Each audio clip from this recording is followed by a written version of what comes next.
Power is not always loud, sometimes it is simply present. Most people believe influence comes from speaking more, reacting faster, and proving themselves again and again. But real psychological presence works differently.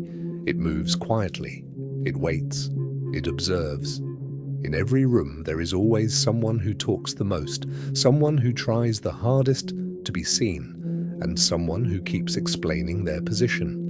Yet the person who often holds the most influence is the one who remains calm, still, and certain without needing to announce it. Silence creates a kind of invisible pressure. When nothing is said, the human mind begins searching for meaning. People start wondering what you are thinking, what you know, and what you might say next. And in that space of uncertainty, many begin to reveal more than they planned. They explain more, justify more, and sometimes even negotiate against themselves, simply because quiet moments feel uncomfortable to them. Calm individuals understand this dynamic. They don't rush to fill every pause. They don't interrupt stillness just to prove engagement. Instead, they allow the moment to breathe. They watch. They listen.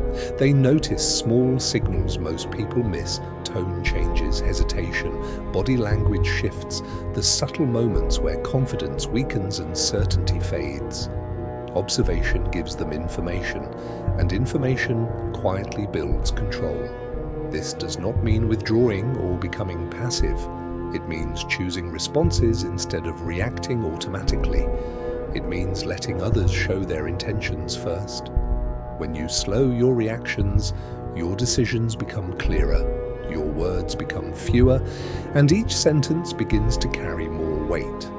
People naturally pay closer attention to those who speak less, but speak with intention. Presence is not created by force. It is created by stability, a steady posture, relaxed breathing, unhurried movement. These signals communicate something powerful without a single word. They suggest certainty. They suggest self-control. And people instinctively respect those who appear fully in control of themselves.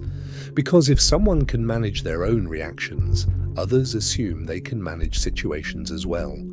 Many try to gain influence by increasing volume, speed, or intensity. But intensity often creates resistance. Calmness creates gravity. Others begin to lean toward the person who seems unaffected by tension. The quieter individual becomes the psychological center of the interaction, not because they demanded attention, but because they never appeared to need it. The more comfortable you become with silence, the more you notice how often people reveal their priorities, their fears, and their intentions simply to escape it. And the more you learn to remain composed in those moments, the less effort you need to shape outcomes. Words become tools you use carefully, not constantly. Real presence is not about dominating a room. It is about becoming steady enough that the room gradually adjusts around you.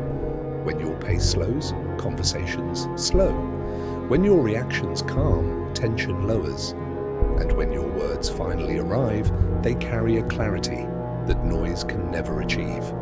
Power is not always the voice that speaks first. Often it is the mind that observes longest, reacts last, and moves only when the moment is right. Because in many situations, the person who stays calm the longest, quietly, holds the most control.